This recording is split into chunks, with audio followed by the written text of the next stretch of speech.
Hello दोस्तों, आज की इस वीडियो में आपका स्वागत है। तो आज की इस वीडियो में हम लोग सभी अलंकार के भेद को अच्छे से समझेंगे विद एग्जाम्पल के साथ और आसान भाषा में विद ट्रिक के साथ। वीडियो में आगे बढ़ने से पहले आप लोगों से एक बात कहना चाहता हूं कि वीडियो तो के लास्ट तक बन रही है, तभी आपको सारे अलंकार बाकायदा से समझ में आएंगे। तो विदाउट टाइम वेस्टिंग के हम वीडियो को स्टार्ट करते हैं और समझना स्टार्ट करते हैं। तो लेट गेट स्टार्टेड। यहाँ पर हम पहले बात करेंगे अपने प्यारे से अनुप्रास अलंकार के बारे में। तो अनुप्रास अलंकार होता क्या है, तो नियम से हम समझते हैं। जहाँ अक्षरों की आवृत्ति होती है वहाँ पर हमारा अनुप्रास अलंकार होता है। अब हम धांसू ट्रिक के साथ समझेंगे, यानी कि एक ही वर्ड बार बार आए वहीं पर होता है अनुप्रास अलंकार। उदाहरण समझते हैं, चारु चंद्र की चंचल किरणें। यहाँ पर जो चा शब्द है वो एक दो तीन बार आ चुका है। चारु चंद्र की चंचल किरणें, तो यहाँ पर ये 3 बार शब्द रिवाइज हो रहा है, इसलिए यहाँ पर अनुप्रास अलंकार है। सेकंड अगर उदाहरण देखें तो तरेन तरुंजा तट तमाल, यहाँ पर जो ता है उसकी आवृत्ति बार बार हो रही है, इसीलिए यहाँ पर है अनुप्रास अलंकार। ध्यान दें, यहाँ शब्द वर्ड नहीं सिर्फ अक्षर रिपीट होते हैं। पूरा वर्ड नहीं रिपीट होगा, सिर्फ एक अक्षर रिपीट होगा। जैसे कि चा चा चा, 3 बार चा आया है, तो यहाँ पर अनुप्रास अलंकार हो जाएगा। यमक अलंकार। यमक अलंकार का नियम हम समझते हैं। एक ही शब्द 2 या 2 से अधिक बार आए वहां पर यमक अलंकार होता है। अगर हम धांसू ट्रिक से समझें, शब्द को जोड़ने में अर्थ अलग अलग आते हैं। जैसे कि सजना है मुझे सजना के लिए, सजना है मुझे सजना के लिए। यहाँ पर एक सजना किसके लिए आता है, मेकअप के लिए आता है। एक सजना किसके लिए आता है, अपने पति परमेश्वर के लिए आता है। तो मतलब यहाँ पर दो जो वर्ड होंगे वो एक ही तरह होंगे, लेकिन उनके अर्थ जो हैं वो अलग अलग होंगे। यमक अलंकार का यही भेद है। सजना है मुझे सजना के लिए, पहला सजना है मेकअप के लिए, दूसरा सजना है पति के लिए। जैसे कनक कनक के 100 गुनी, एक कनक होता है सोना, एक कनक होता है धतूरा। ठीक है। अगर हम यमक अलंकार का सिस्टम समझे तो क्या है, जुड़ाव शब्द, यानी कि उसका एक जुड़ाव शब्द होता है, उसके अर्थ अलग अलग होते हैं, लेकिन दोनों का काम एकदम अलग अलग होता है, जैसे कि मैंने अभी पहले बताया है। तो यमक अलंकार का पूरा भेद यही है कि जहां पर दो वर्ड आते हैं एक जैसे और उनका अर्थ अलग अलग प्रकट होता है, वहीं पर हमारा यमक अलंकार हो जाता है। सजना है मुझे सजना के लिए, एक सजना है मेकअप, एक सजना है पति के लिए। कनक कनक के 100 गुनी, एक कनक है सोना के लिए और एक कनक है हमारा धतूरा के लिए। यहाँ पर जो शब्द होते हैं वो एक जैसा होता है, लेकिन उनके अर्थ अलग अलग होते हैं। अब हम बात करते हैं श्लेष अलंकार के बारे में। श्लेष अलंकार का मतलब है चिपका हुआ एक शब्द। श्लेष अलंकार का मतलब क्या है, चिपका हुआ एक शब्द और इनके अर्थ अनेक होते हैं। ठीक, अगर हम देखें धांसू ट्रिक के साथ, शब्द एक ही बार आएगा लेकिन अर्थ अनेक निकलेंगे। यानी कि कोई एक वर्ड होगा, उसके अर्थ एक से अधिक रहेगा, 2 रहेगा, 3 रहेगा, ऐसे मतलब रहेगा। हम उदाहरण से समझते हैं, सुबरन को खोजत फिरत कवि व्यभिचारी चोर। सुबरन को खोजत फिरत कवि व्यभिचारी चोर। तो यहाँ पर देखिए, जो सुबरन है, सुबरन का एक अर्थ होता है कवि, एक अर्थ होता है व्यभिचारी, एक अर्थ होता है चोर। ठीक, तो हम यहाँ पर समझते हैं, सुबरन को खोजत फिरत कवि व्यभिचारी चोर। यहाँ पर श्लेष में शब्द दोबारा नहीं आता, बस एक ही शब्द में कई अर्थ चिपके होते हैं। एक ही शब्द में कई अर्थ चिपके होते हैं। तो यहाँ पर जो सुबिरन है, सुबिरन, और यहाँ पर कवि, व्यभिचारी, चोर, ये इन्हीं से लगे हुए वर्ड हैं। ठीक है। सुबरन को खोजत फिरत, तो सुबरन का मतलब ये कवि हो गया, व्यभिचारी हो गया, चोर हो गया। समझ में आई बात आप लोगों को। यहाँ पर श्लेष अलंकार होता है। आप उदाहरण मत याद रखिए, उदाहरण मत याद रखिए, सिर्फ अपना दिमाग लगाइए। एक वर्ड आ गया है, उसके अर्थ अनेक हैं, बस वही श्लेष अलंकार है। उपमा अलंकार। उपमा अलंकार यानी कि हम बात करते इसके नियम की, तो दो अलग अलग चीजों के बीच स्पष्ट तुलना करना उसे हम कहते हैं उपमा अलंकार। धांसू ट्रिक से समझते हैं। कविता में ये कीवर्ड्स खोजे गए हैं, जैसे कि सा, सी, से, सम, सरिस, सदृश, समान। हम उदाहरण समझते हैं। पीपर पात सरिस मन डोला। पीपर पात सरिस मन डोला।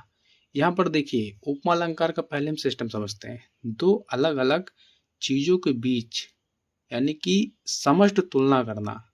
यहाँ पर जो पीपर पात है, सरिस मन डोला, यहाँ पर दो अलग अलग चीजों का स्पष्ट तुलना की जा रही है।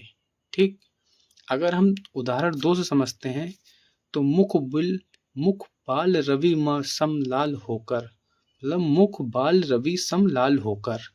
यहाँ पर सम जो है वो मुख बाल रवि सम लाल होकर, लाल को कनेक्ट कर रहा है, यानी कि स्पष्ट तुलना की जा रही है मुख से और लाल से। ठीक, तो तराजू के अकॉर्डिंग आप समझिए कैसे पल्ला दोनों का बराबर रहता है। तो उपमा अलंकार का मतलब ही यही है, दो अलग अलग चीजों के बीच समष्ट तुलना करना ही उपमा अलंकार होता है। ठीक है, मतलब यहाँ पर सीधी भाषा में समझें, किसी से तुलना की जाए। अगर तुम किसी से कोई तुलना कर रहे हो तो वहां पर तुम्हारा उपमा अलंकार हो जाता है। क्लियर। अब हम बात करते हैं आगे 5वें अलंकार के बारे में। अगला मेरा है रूपक अलंकार। तो रूपक अलंकार को समझते हैं। नियम क्या है? एकदम वही मान लेना, उपमेय और उपमान में कोई भेद नहीं। उपमेय उपमान में कोई भेद नहीं, एकदम धांसू त्रिक। यहाँ पर आप योजक चिन्ह को दिमाग में सेट करके रखिए रूपक अलंकार के लिए। ओके, योजक चिन्ह हो लेकिन उसके पीछे सा, सी, से ना लगा हो। एक कंडीशन है, अगर आपकी योजक चिन्ह लगा है उसके पीछे सा, सी, से ना लगा हो, मतलब ये तीनों चीजें ना लगी हो। उदाहरण समझते हैं। मैया मैं तो चंद्र खिलौना लय हो। तो यहाँ पर चंद्र और खिलौना दोनों योजक चिन्ह के साथ ज्वाइंट किए गए हैं, तो यहाँ पर क्या होगा? रूपक अलंकार होगा। ठीक, उदाहरण 2 से समझते हैं। चरण कमल बंदो हरिराई। चरण कमल के समान है, चरण कमल के समान है। यहाँ पर बीच में योजक चिन्ह प्रेजेंट है, तो यहाँ पर हो जाएगा रूपक अलंकार। रूपक के कोई तुलना नहीं होती, सीधे उसी चीज का रूप दे दिया जाता है, मतलब चरण के समान कमल। उदाहरण 2 से समझिए। चरण के कमाल, चरण के समान कमल, तो मतलब कोई तुलना नहीं होती इसमें, सीधे उसी चीज का रूप दे दिया जाता है, उसी को कहते हैं हम रूपक अलंकार। उत्प्रेक्षा अलंकार। नियम है संभावना या प्रबल कल्पना करना, ऐसा लगता है जैसे। कीवर्ड ट्रिक समझते हैं। पंक्ति में ये शब्द रट लीजिए। यहाँ पर देखिए मनु, मानो, जन, जानो, मनो, जनो, ज्यों।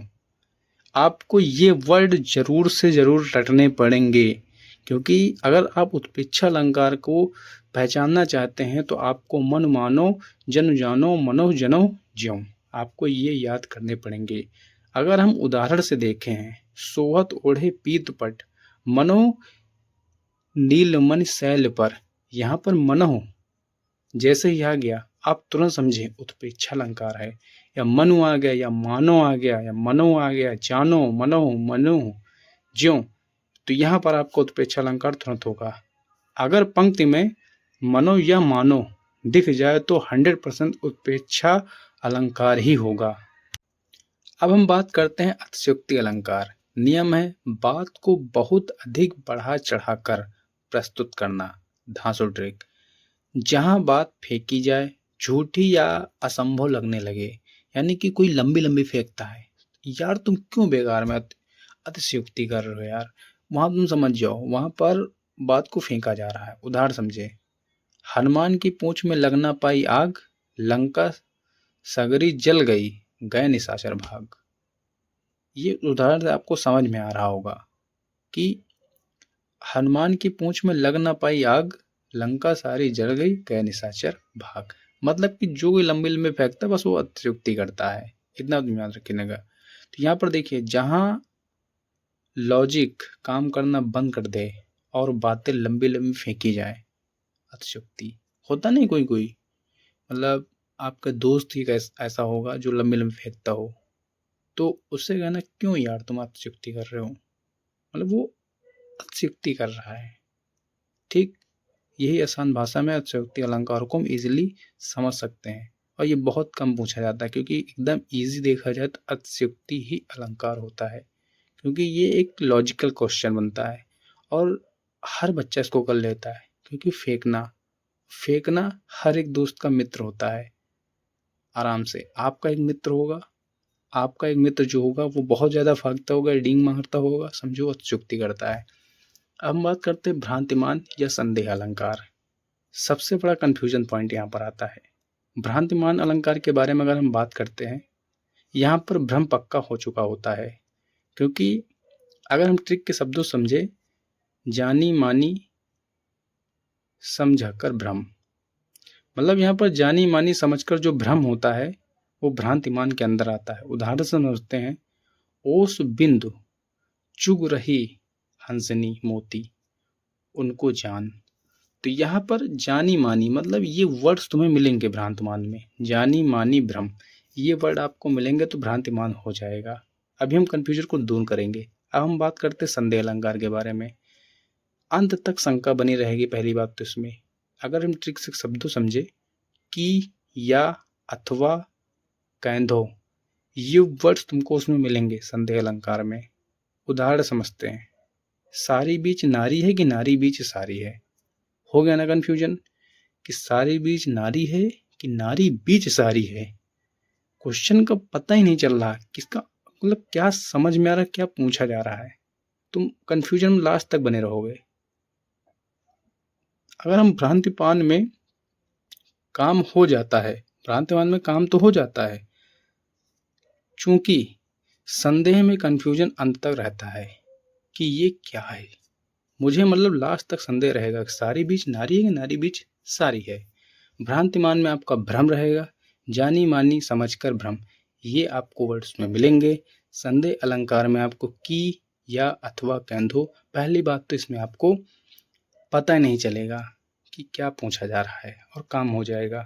सारी बीच नारी है कि नारी बीच सारी है, यही एग्जाम्पल ज़्यादा ट्रेंडिंग पर यही पूछा जाएगा। तो हेलो दोस्तों, आई होप आप लोगों को सारा अलंकार समझ में आ गया होगा। तो अगर आपको वीडियो पसंद आएगी तो प्लीज़ एक लाइक करना और कमेंट में जरूर बताना कहाँ पर क्या हुआ है और किस टॉपिक पर आप वीडियो चाहते हैं। तो मैं आपको शॉर्ट ट्रिक से आपको लेकर आ जाऊंगा विद एग्जाम्पल के साथ। तो मिलते हैं नेक्स्ट वीडियो में, तब तक के लिए टाटा, गुड बाय।